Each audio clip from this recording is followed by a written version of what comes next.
What's going on, guys? It's Danny here, and this is gonna be a replay commentary video. Yes, a replay commentary video. You cannot believe it, right? I haven't done one of these videos in like a year, or it's more than a year, I'm sure. I started doing them when I first switched from Dota 1 to Dota 2. I started doing them. Purge, everyone knows who Purge is.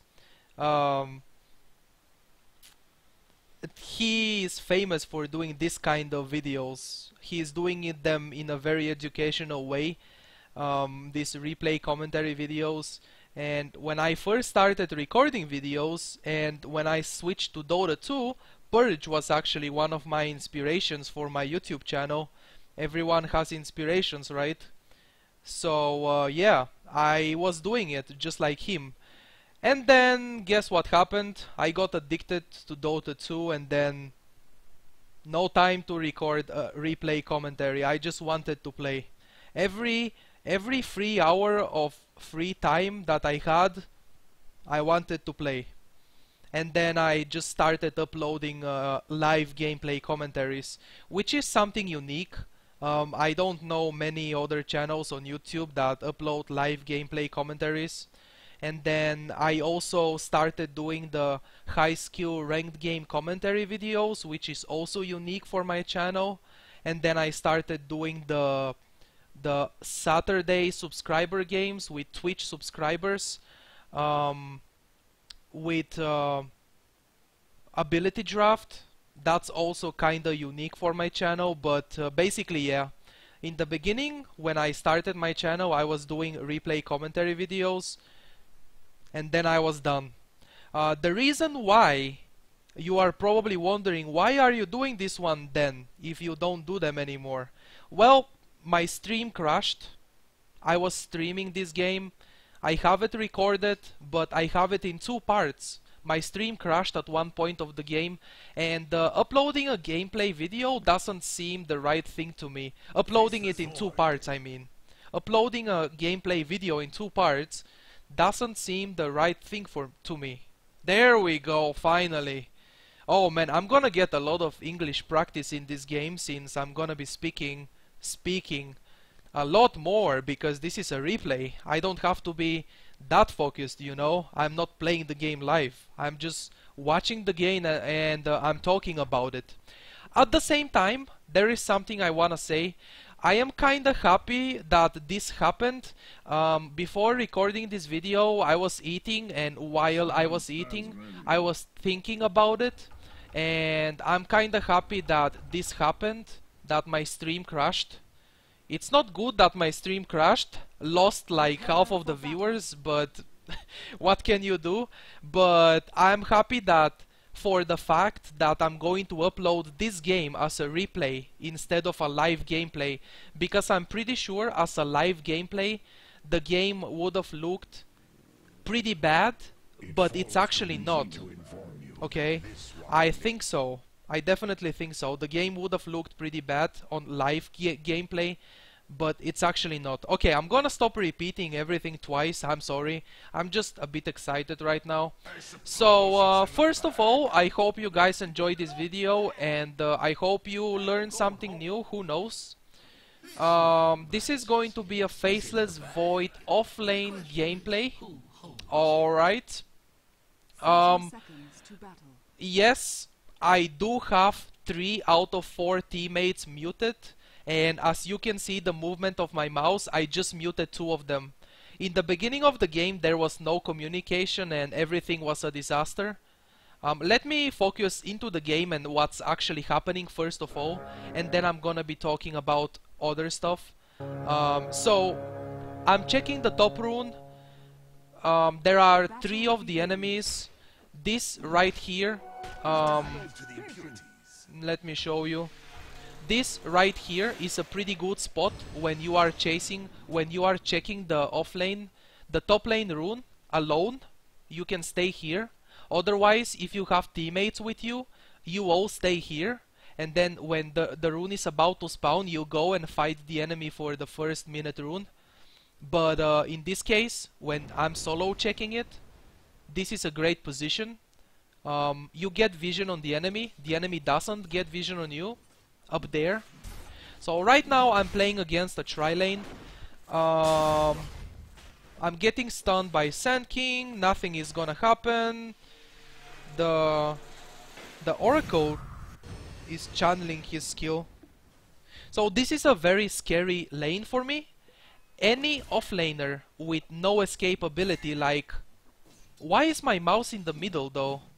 This is so confusing. I am moving it down here, but then it goes to the middle. Every hero with no escape ability, like Time Walk, and Blink, and stuff like that, would have died to the enemy tri-lane, because they have two stuns. They have the Sand King stun, the Sven stun, and the Oracle, which is not really a stun, not really a disable, it just stops you from moving. But I am lucky that I'm a Faceless Void. So right now this guy is harassing me. They already made me use all my tangos, which is pretty bad for me. I'm already out of tangos. So offlane Faceless Void, you can start with the build I started, okay? Stout Shield, Healing Salve, and then tangos. I have seen people start with only one set of tango, that's the only regen they have. Maybe that would be great when they are playing against a duo lane. In this game I'm playing against a tri-lane, and tri-lanes are extremely hard to play against. So I just wanted to make sure that I have a lot of regen. And right now I can see the position of Sand King. The 2 minutes rune, this is... Right now, this is showing you why is it so important for offlaners to check runes as well. Okay? The 2 minutes rune, invisibility, offlane Faceless Void, 2 minutes into the game, takes the invisibility rune, goes to the mid lane and ganks the opponent. This is why it's important sometimes, whenever you can, okay? If you have experience under your tower, it's very important to realize on the offlane. First of all, on the offlane, it's very important to not feed the enemy. If you are playing, many people have this question for me. What do you do when you are playing against a tri-lane? You cannot do anything, and I am like, yes, you are completely right. You are playing against 3 people. You are not supposed to do anything. So just relax and try to get experience as much as possible. And the most important thing, try to not feed the enemy. Because 3 heroes are going to kill 1 hero very, very easily. So this is why you play safe and you just relax. If you are not having much farm, it's okay, that's normal. If you are not having even experience because you are getting zoned out by a support, it's okay, that's normal. You are offlane, okay? Right now, as you can see, 4 minutes into the game, I have only 3 last hits and I am level 3, almost level 4. That's not bad. I wanted to say what happened in the beginning, but first I'm going to say that I purchased Boots of Speed as a first item. I think Poor Man's Shield would have been better first. Whenever you get access to the shop, Poor Man's Shield is great, because on the offlane Void is probably a must for the early game. It blocks a lot of the enemy auto attacks, and that's what's going to be happening a lot, you getting auto attacked by them. Right now, as you can see, I am probably, some people would say, greedy. I don't know if I can call it greedy. I just saw an opportunity to go and drop an auto attack on the enemy support, because I saw the Svenny's last hitting creeps under his tower, and then I just simply have the ability to escape. I have the Time Walk ability to escape, and I don't know why didn't Sand King stun me. does he have mana? Yes, he does. He had 100 HP, 180 HP left. Maybe that's why. But I think he could have stunned me and then just run away. And then Sven could have killed me. Like, I don't know, but in my opinion, there is no way Void should have 0 deaths. Or any offlane should have 0 deaths against the enemy tri-lane. Like, they have 2 stuns, and they have the Oracle that stops you from moving. It's not a disable, it just stops you from moving. And now again, there are no creeps under the tower, okay? So I see the opportunity to go and check the top rune, and I do it, of course. And there is no rune because it's already taken by the enemy offlaner. I was late. And it's the same thing that happened at 2 minutes into the game. The enemy was pushing towards... No, the lane was pushing towards the enemy because the supports pulled. And that's why I had the chance to go and check the rune. I was thinking about buying a magic stick here, but then I gave up. I sold the magic stick and then I was like, oh, I'm gonna buy a power treads later. So offlane Faceless Void is much different than the safe lane Faceless Void, and especially in this game. In a game like this, I do not expect to have any farm, and even if I see opportunity to farm, the farm should go to my Gyrocopter and my Naga Siren. Naga is a very good hard carry hero. Gyrocopter, very good hard carry hero.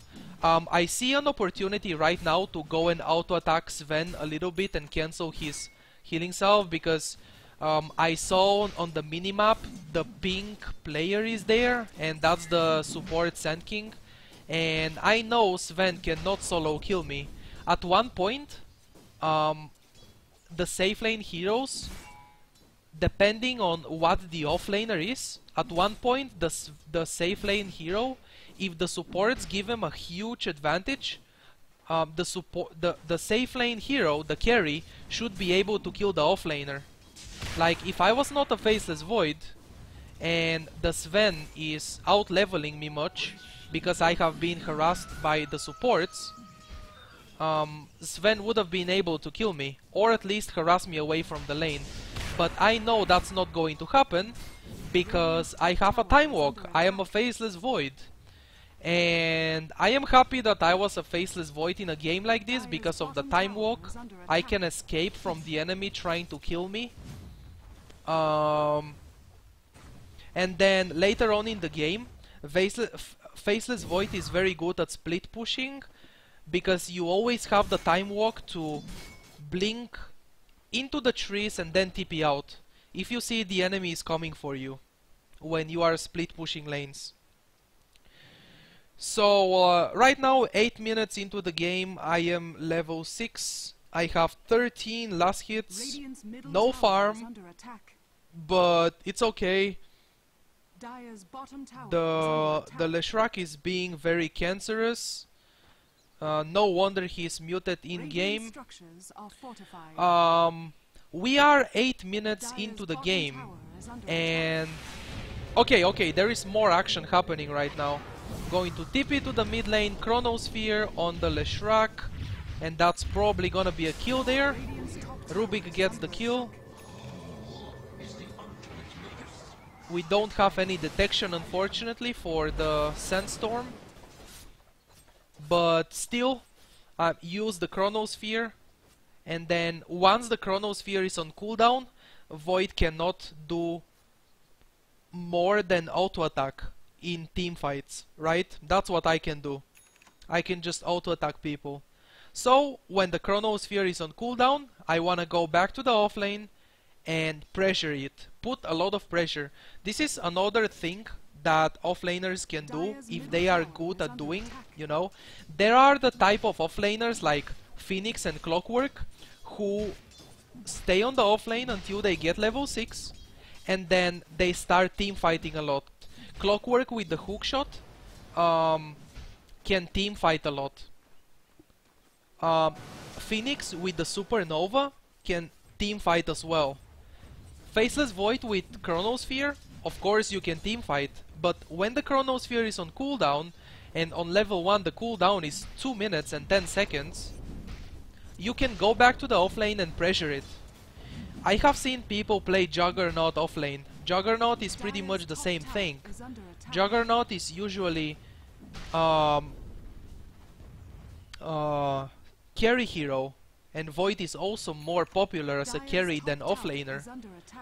But this is the type of offlaner, if you wanna play him on the offlane, this is the second type of offlane heroes that actually pressure the offlane. So right now I am sitting here and farming. Nobody is contesting the farm. I think at this point of the game the Sven has a blink dagger. Yes, he does. Boots of speed, blink, magic wand. And he is probably trying to fight with his team. Radiant's middle tower has fallen. It's basically very important to realize what you have to do as an offlaner. Sometimes, because the offlaner could be the space creating hero, and sometimes the offlaner could turn into a carry, right? Because a long time ago, in the patch 6.83, Faceless Void used to be more popular on the offlane.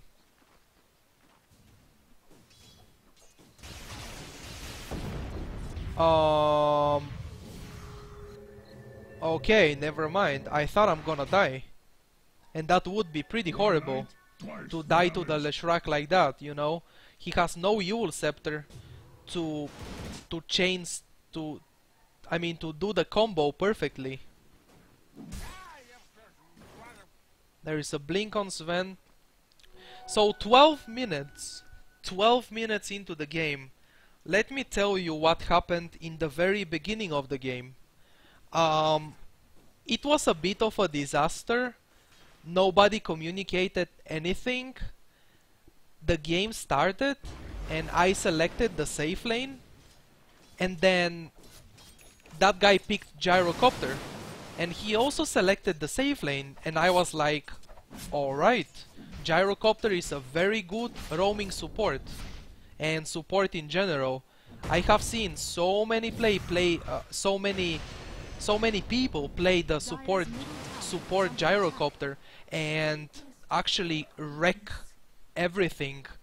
I have seen people be very useful with the support Gyrocopter. Gyro can put a lot of pressure in the beginning of the game if you start with boots of speed or something like that, and you have movement speed advantage on the rest of the heroes from the map. But then I realized the guy wanted to go safe lane actually. I realized it when the game started and he bought items. And this is when I missed a Chronosphere, but I was actually the happiest person in the world that I missed a spell. Have you seen someone being happy that he missed a spell? I don't know if you have seen anyone, but if you saw me live in this game, I was happy that I missed the Chronosphere, because there was a Sand King with Blink Dagger waiting for counter initiation, and he killed the Rubik and I survived.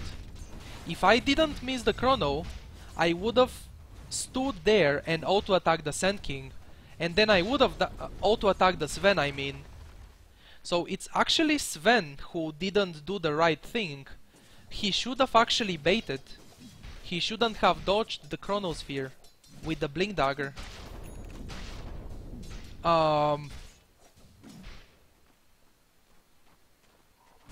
So basically, back to what I was saying about the beginning of the game, I realized that the Gyrocopter is gonna be safe lane when I saw his item build.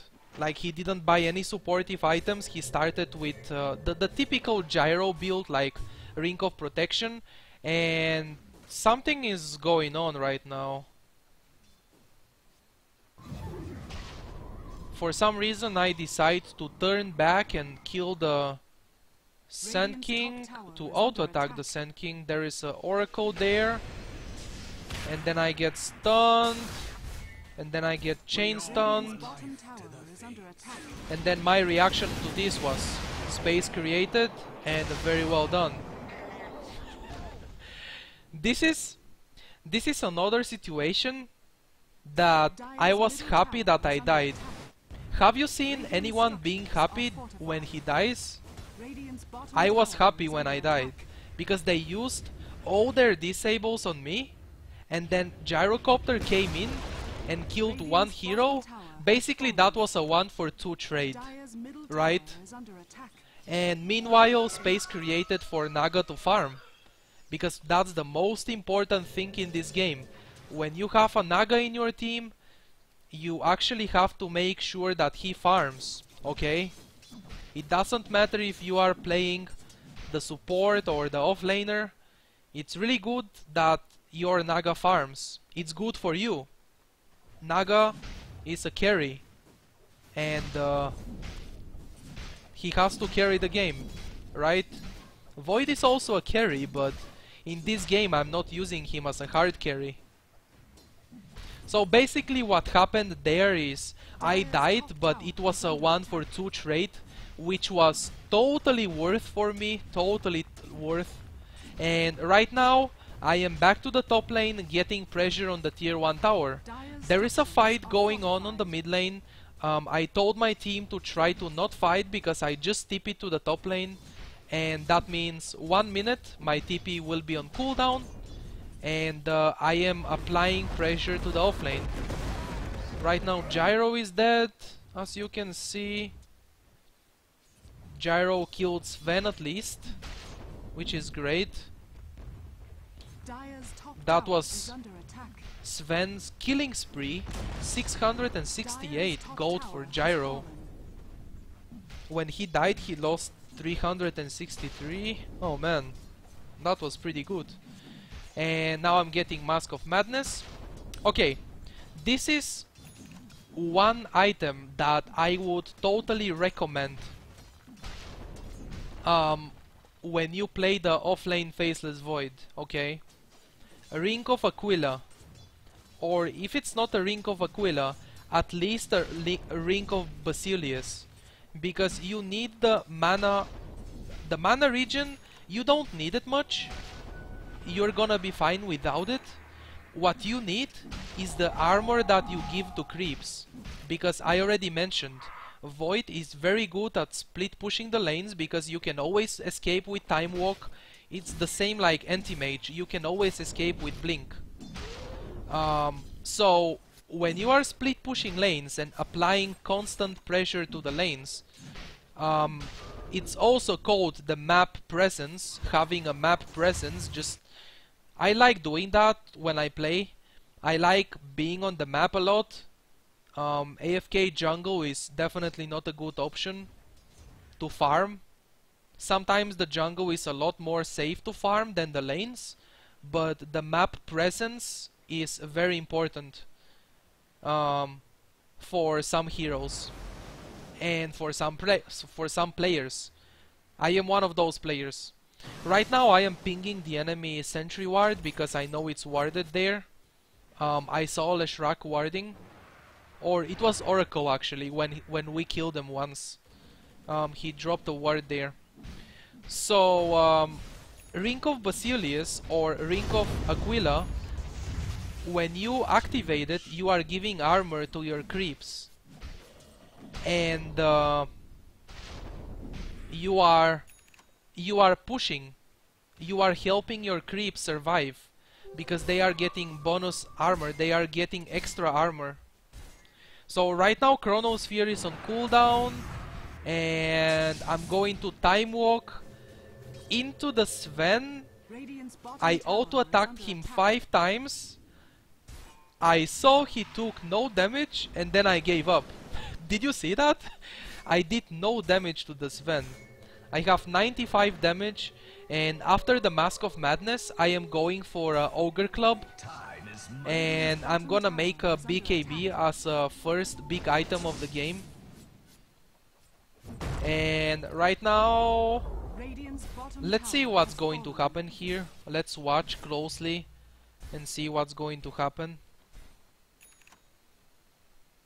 Naga has a Radiance. Radiant's 20 bottom minutes tower Radiance is on under Naga is not very impressive, but it's not the worst thing in the world. Could have been worse, right? And there goes a Chronosphere on 4 people. This is when I wish the Gyrocopter TP to the mid lane instead of base, because we would have been able to kill them all maybe.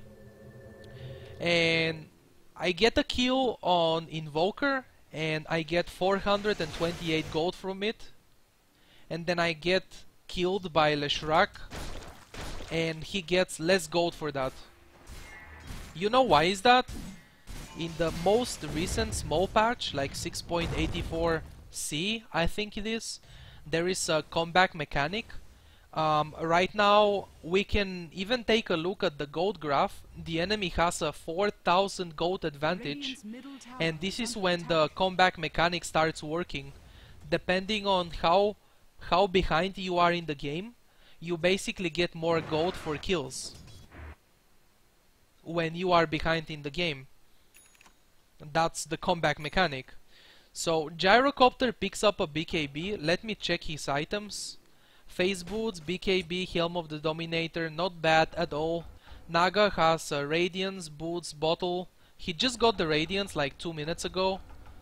And now I'm going bottom lane. Chronosphere is on cooldown, and that means Void cannot teamfight very well when he has no chrono. The only thing Void can do is auto attack people.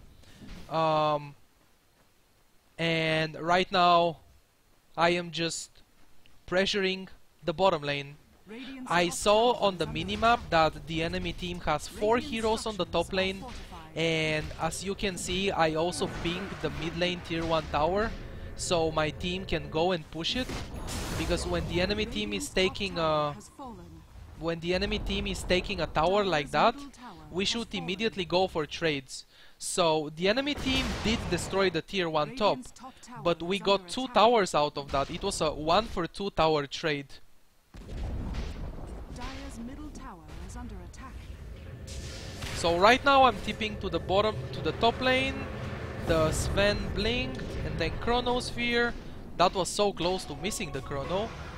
I know I'm gonna get Yules by Leshrac, because I know he has a Yule Scepter. Dire's middle tower is under attack. And then the Sven blinks back, I think. Sven manages to escape. The Sven is really fast though. Sven is extremely fast. With the Warcry, he's really fast. And I think he has a Mask of Madness as well. I know he has Blink, Dire's but middle tower yeah, is he under also has. attack. So Warcry, Mask of Madness, Sven is extremely fast. And he just managed to escape. Naga used the Song of the Siren there, and then Leshrac suicided with Bloodstone. But still, forcing the Leshrac to suicide like that, the Bloodstone cooldown is very long. 300 seconds. For this 300 seconds, he won't be able to suicide with Bloodstone again. And also he loses Bloodstone charges, which is good for us. The less Bloodstone charges he has, the better for us. Dire's middle tower is under attack. And right now, again, Chronosphere is on cooldown. I am pressuring lanes. I'm pushing the top lane. I know there are things that I'm going to say now, and I should have said them a lot earlier into the game, into the video, but that's I don't know, I lost my experience on making the replay commentary videos, and right now Sand King can stun me. This is overextending. I'm gonna get tornadoed here. Tornado missed, but I get cold snapped. Yep, this was kind of overextending there. I shouldn't have stayed for that long. I still do everything possible to try to escape though, right? At least the epicenter was used on me, and meanwhile space created for Naga to keep farming and pushing. I had like 3 heroes from the enemy chasing me, and the epicenter was used on me, so that's that space created there. Even if I died, we can accept that as a space created. And that's exactly what I was about to say. It's very, very important to realize what you have to do. This is something not very standard. I'm playing offlane Void, and we have 3 hard carries. 3 hard carries, Void, Gyrocopter and Naga in the same team. And they are all playing the core role. If Gyrocopter was the support role, that would have been better. And I am not moving the camera, so this is not when I get disconnected, when my stream crashed and my internet crashed as well. It's probably later into the game. The Gyrocopter is tipping in. I'm still in base, I just respawned from base. And that's a double kill for Earthshaker. And then he died. I know the Sven has Aegis of the Immortal, so there is no point to try to kill him. But then I chrono 2 people and run away. The Urn of Shadows couldn't kill me. I escaped with 6 HPs. Escaped with 6 HPs there. And now I gotta go back to base.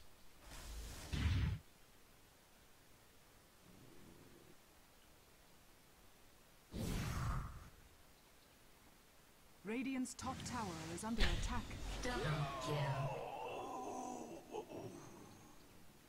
Yep. I remember that. I remember that moment. When I was playing the game, I remember that moment. That was so sad that I didn't see the tornado coming. And he knew I was there because they most likely have a ward here. They have a ward right there. I was pinging here and I told my team to deward. It's very obvious to think that they have an observer ward here or here somewhere, when Invoker knew I was there. That was a big snipe. That was very well played by Invoker. So I already said in the beginning of the game, one of the things I said was that if I uploaded the game live, it would have looked bad, but it was actually not. Because people on stream, people on chat, thought they were thinking that I was doing really, really bad. But I don't think so, actually. And look at the Sven die now. He has Aegis of the Immortal.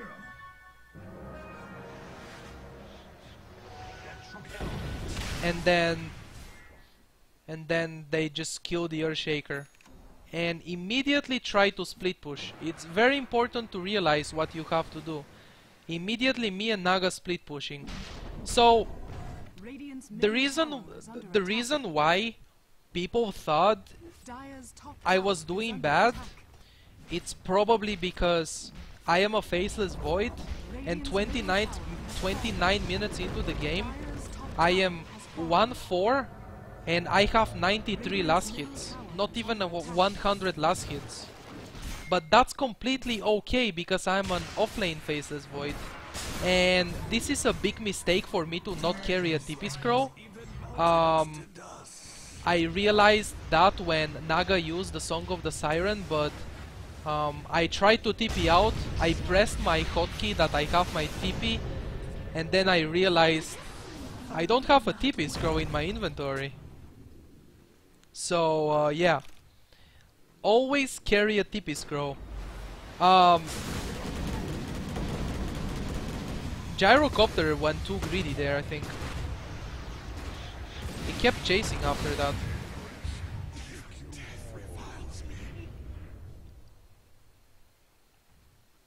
So, the reason why I don't think this game, like, the reason why I don't think I'm doing bad in this game is because every time I died, it was in a trade for something big. Except the last death when I didn't have a TP scroll, except that one, every time I died was in a trade for something big, like my team getting 2 kills or getting a tower or something like that. And then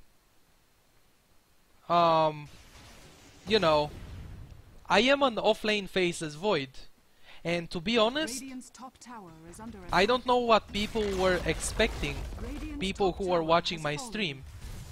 I have a position 1 gyrocopter, I have a position 2 Naga Siren. There are 2 hard carries in my team already. Why would I be just one more hard carry? And this is something that I did there. I don't have a BKB yet, unfortunately, so I'm gonna get my mana burned and I'm gonna get killed for sure. We went on the baited, yeah, we went on the Oracle there, and then you can see I used my Chronosphere to cancel Sand King's Epicenter, and then I died. And now my team keeps fighting. Sven is gonna die there. Leshrac, probably. Gyro is out of mana, I can see. Tornado. That was not a good Echo Slam. It only hits one guy with no creeps. Leshrac took almost no damage. And then Rubik run into the Leshrac stun. I'm gonna be back in 10 seconds actually. But my team keeps fighting. That's a double kill for Gyrocopter. And basically that's a team wipe. That's a team wipe. So let's go back to the point. Let's go back to the point of having a position 1 hard carry Gyrocopter and position 2 hard carry Naga on the mid lane. Why would I be just one more hard carry? And of course now you can say, oh, you could have picked a different hero, but I already told you what happened in the beginning. I didn't know Gyrocopter was not support until I saw the items he bought in the beginning. Because when the game started, the Gyrocopter started flaming like mad. He started screaming on the microphone in Russian, and I muted him. And then Rubik did the same, but not on the microphone, he did it on the chat. He did it in English actually. Rubik used English at least, not Russian. But he still got muted. So when there are flamers like that, I prefer muting them. I prefer always staying away of negative opinions and negative attitudes about the heroes we have and how we are going to lose the game and stuff like that. No, no, no, no, no. This is the point. The game is started and the game is already going. We are 33 minutes into the game. Why would people start thinking what they should have picked instead? Just try to do your best. Try to make stuff happen with what you have already. Like right now, when I was playing this game, my mentality was, I'm going to split push the top lane, I'm going to buy my BKB, and the mentality of my team was, we lost, and we should have picked a different hero instead of Naga, or we should have picked a different hero instead of Void. And I know what the mentality of my team was, because I had everyone muted except Earthshaker, and he was talking to my teammates. I didn't want to listen to them because they were toxic as fuck, but the Earthshaker was not, and he was telling them that game is not over yet, and he was telling them to relax and stuff like that, and to not flame. So I knew what their mentality was. So when you play a Dota game, try to focus in the game actually, and try to do your best with what you have. Don't think about what you should have picked instead. Focus in the game. This is one tip I can give you right now. Focus into the game, because right now, 35 minutes into the game, we are losing pretty hard. As you can see, there is a 7.5k gold advantage for the enemy team, right? But you don't have to think about that. The game is not over. We haven't lost a single lane of barracks. And right now I decide to smoke myself. This is one very good thing you can do as a Faceless Void when defending the base. You can smoke yourself and then you can get a much better position. Look at the Chronosphere. I chrono two of their most important heroes, the Oracle and the Invoker. The Invoker is the hero that makes stuff happen in the fights, and Oracle is the support. So now Gyrocopter gets a double kill. I jump on Faceless on the Invoker, and I think I gotta go back at this point because I don't have any mana. The Chronosphere is already used and didn't do much, unfortunately. There is a triple kill for Gyrocopter. And ultra kill for him, actually.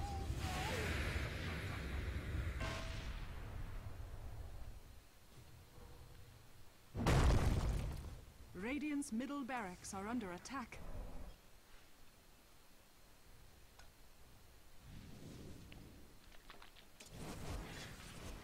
Radiant's middle barracks are under attack. So the Chronosphere was not a huge thing, but it was on two heroes, two very important heroes, Invoker and Oracle.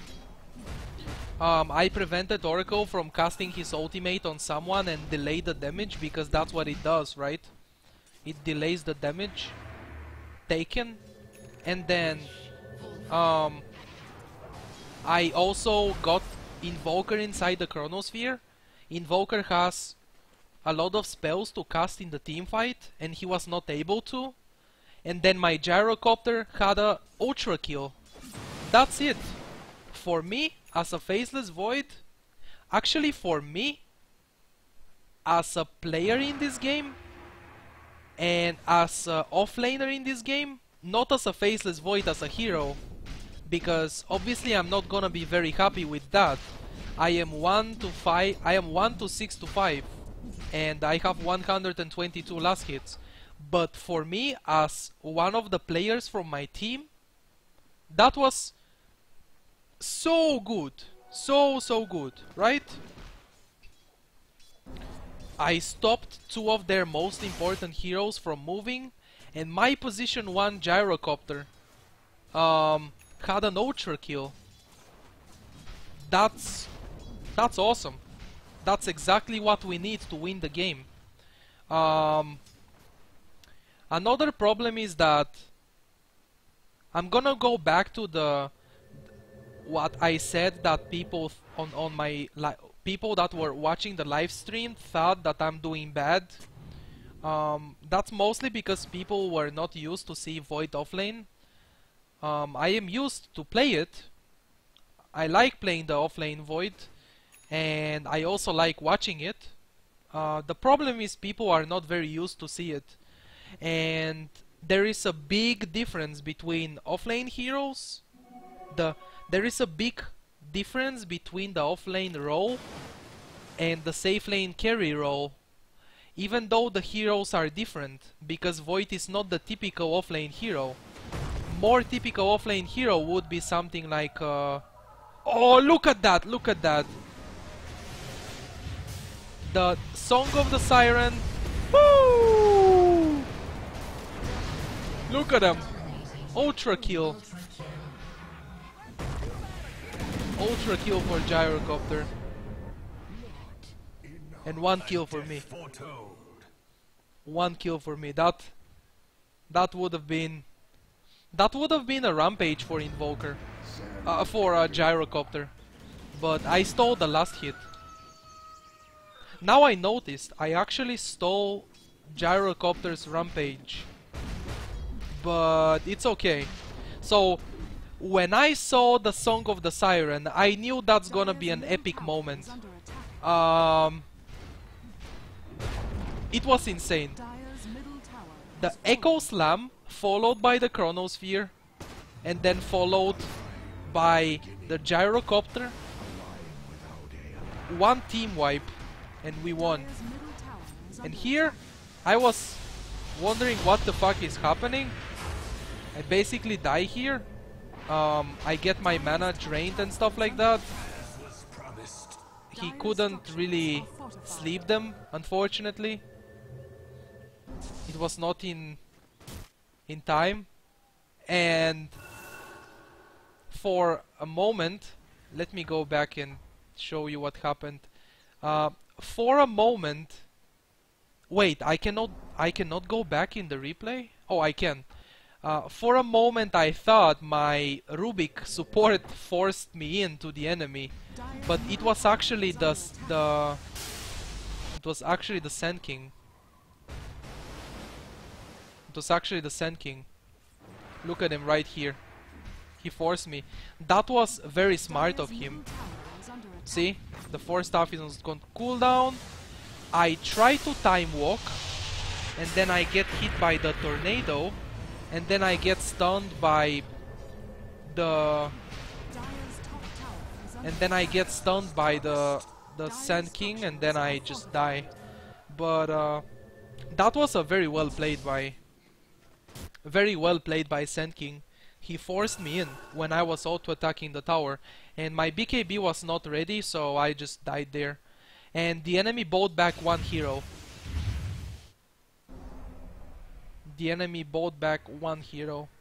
So basically the point of this is the Chronospheres are very important.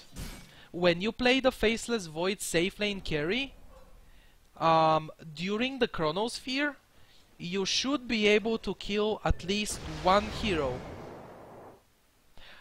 In this game, on the offlane Void, I was not able to kill even the support Oracle during the Chronosphere. And that's because I didn't have enough damage. If I had a Maelstrom first item instead of a BKB first item, I would have been able to kill him. But I went for the BKB because I think it's very obvious why. Look at the enemy heroes. That's an Invoker, that's a Sand King, that's a Leshrac. BKB is a must-have in this game, and I went for it as a very first item. Mask of Madness, BKB, that's it. And then I had a damage item, Maelstrom, and right now I thought the enemy is going to push. That's why I smoked myself, to try to have the same kind of Chronosphere like the first time I smoked myself. The 2-man Chronosphere was amazing, but they actually didn't push, they went back. And this is when I'm waiting someone to show on the map, and I saw the Svenis on the top lane, and I already saw we couldn't kill anybody.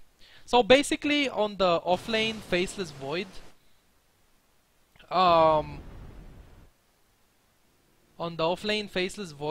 it's very important to have the Chronospheres in point. It's very important to have good Chronospheres. You can see we made a bit of a comeback at this point of the game. It was a 10,000 gold advantage for the enemy, but then Gyrocopter had... Like, I was very happy and very positive in this game. Some people, or most people, were not. My team was not. And people on stream were also not. Like, if you're watching me right now and you also watch the game live on stream, I'm not talking about every single viewer, okay? When I take a look at the chat, I see and I talk about what I see in general, right? Maybe only half of the viewers were thinking I'm playing bad in this game, the other half not. I'm saying that in general I saw people who thought I'm having a very bad game, and I'm going to say no. When I was playing the game live, I thought I'm having a very good game, And now I still think I'm having a very good game, because the chronospheres have been always on point, and they have always been Dire's middle tower is under doing attack. something. They were never a waste, and this is another chronosphere now, but I think it's not gonna do much. I had to use my BKB earlier. One mistake, one big mistake. I used my BKB too late. I should have used it earlier. I got disarmed by Oracle, but then Sven still died. Song of the Siren is now here. They have to run for their lives because we are 2 people dead. This is a 2-for-1 trade so far. They gotta run for their lives.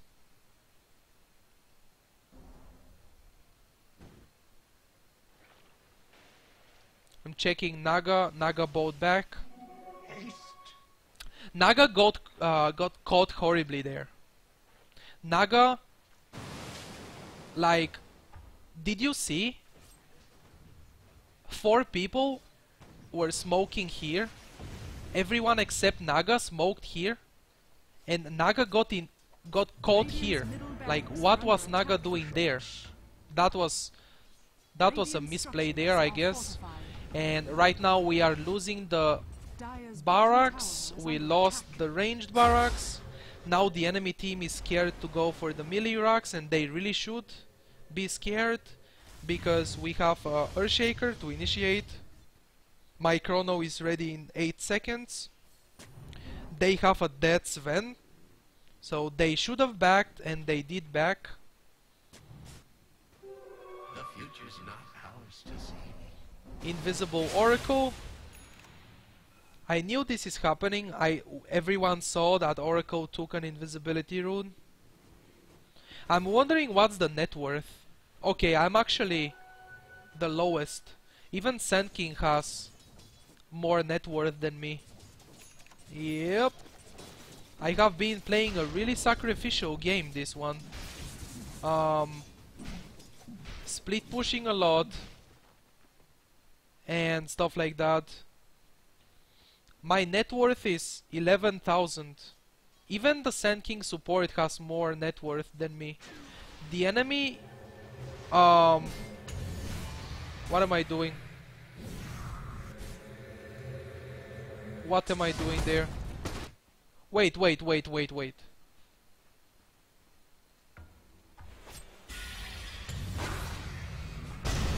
How do I remove this thing? Okay, there we go. Wait. I wanna go back to the game. I wanna see what happened.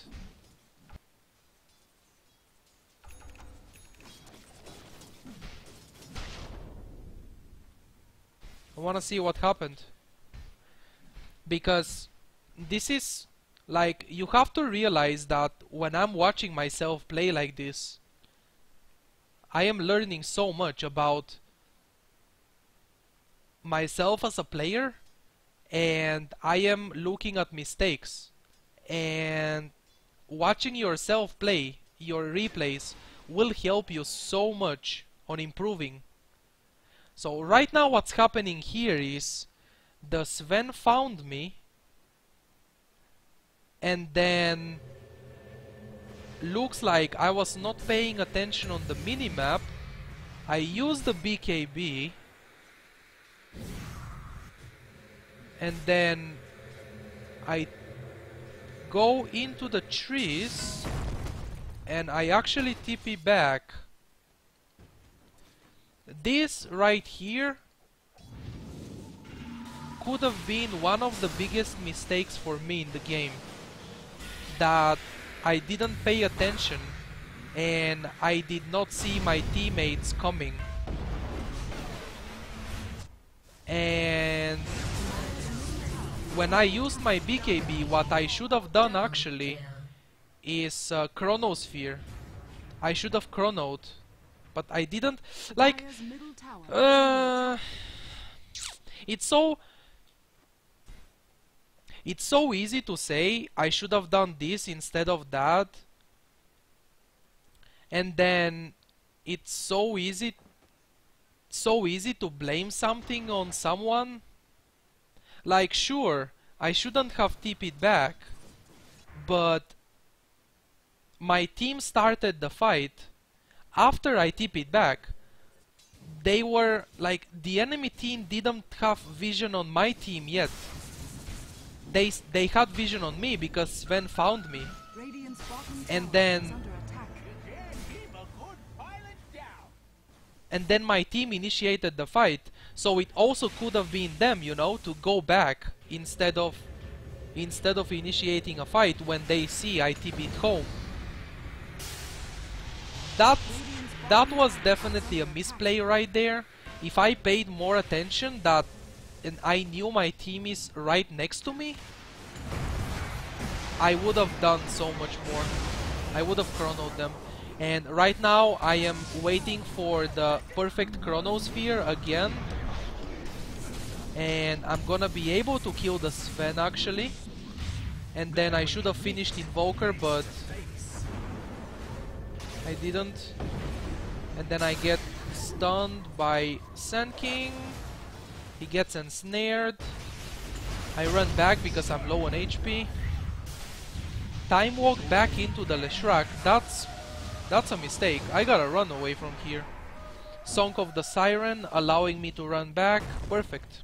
Okay, so the chronosphere at the end of the day was pretty good. At the end of the day, the chronosphere was okay. I killed the Sven, and then I almost killed Invoker.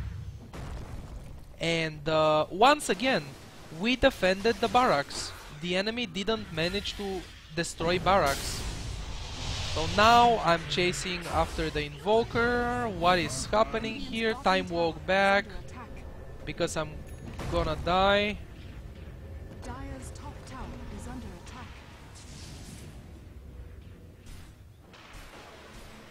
BKB.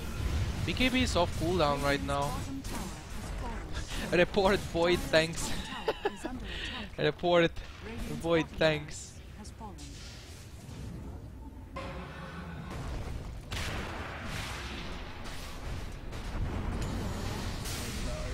Okay, BKB is used now to not get hit by the Invoker Dire's top thing. tower is under attack.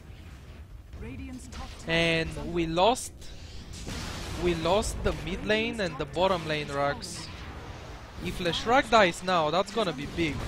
Chronosphere on Oracle, so we can kill him as well. Dire's top I get tower tornadoed. My BKB is on cooldown.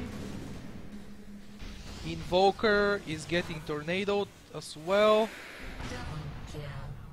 Oracle died. And Invoker is gonna die as well. Triple kill, another triple kill.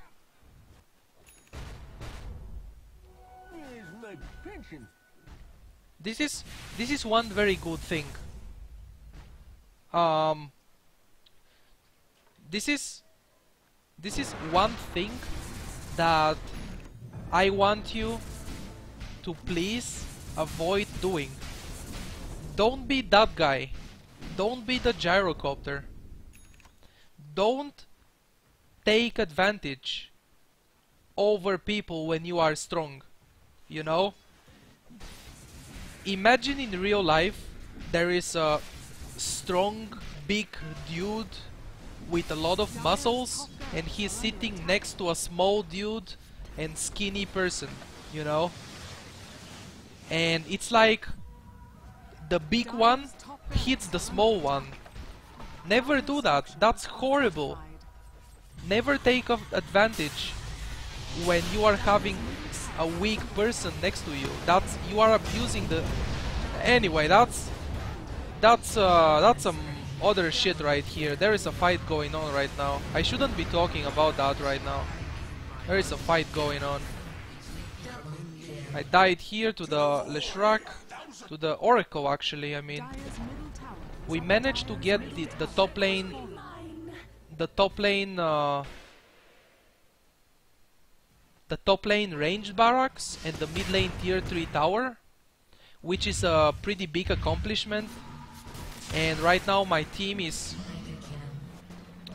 killing Sven. He bought back before, I believe. So now I'm not sure if he has a buyback or not.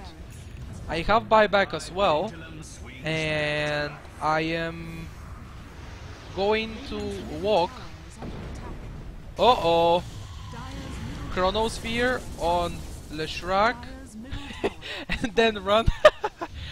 This is so funny. I'm trying to kill Leshrac, but I'm realizing I cannot.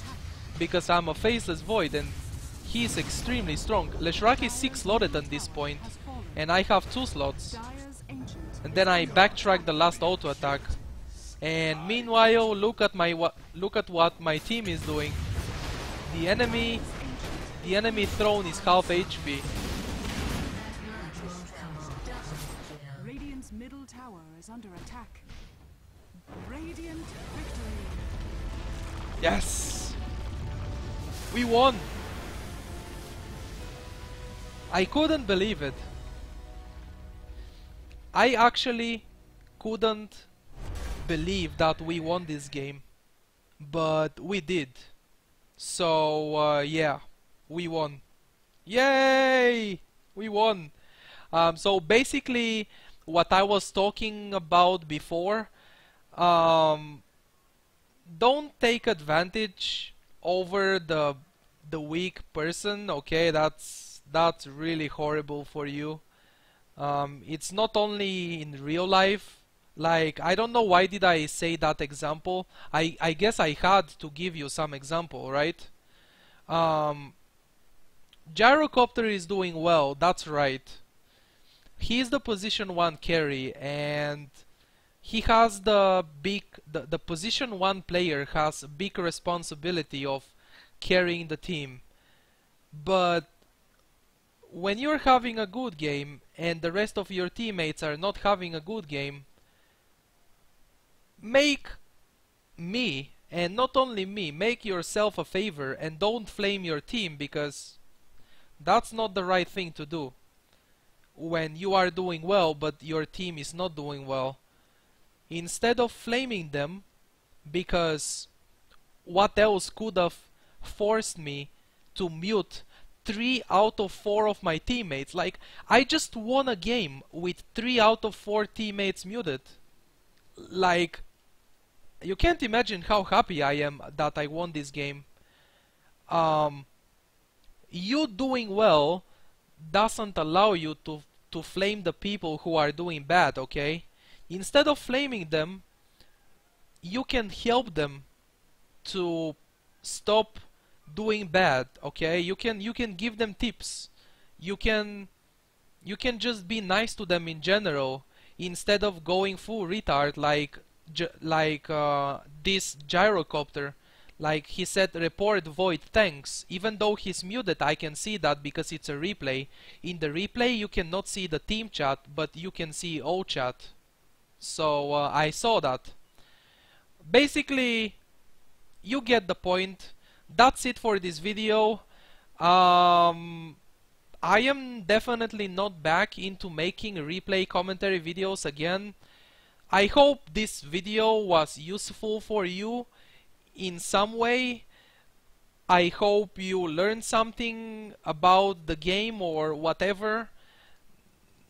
I'm doing it because, as I already said, at one point my stream crashed and you know, I didn't want to upload the game in 2 parts, so I want to upload the game in one video, one hour game video. So basically that's it for this one. If you guys enjoyed the video, don't forget to leave a like, it helps out a lot. If you are new to my channel, feel free to subscribe. Thank you for watching, and I see you in the next video. Good luck and have fun playing Dota.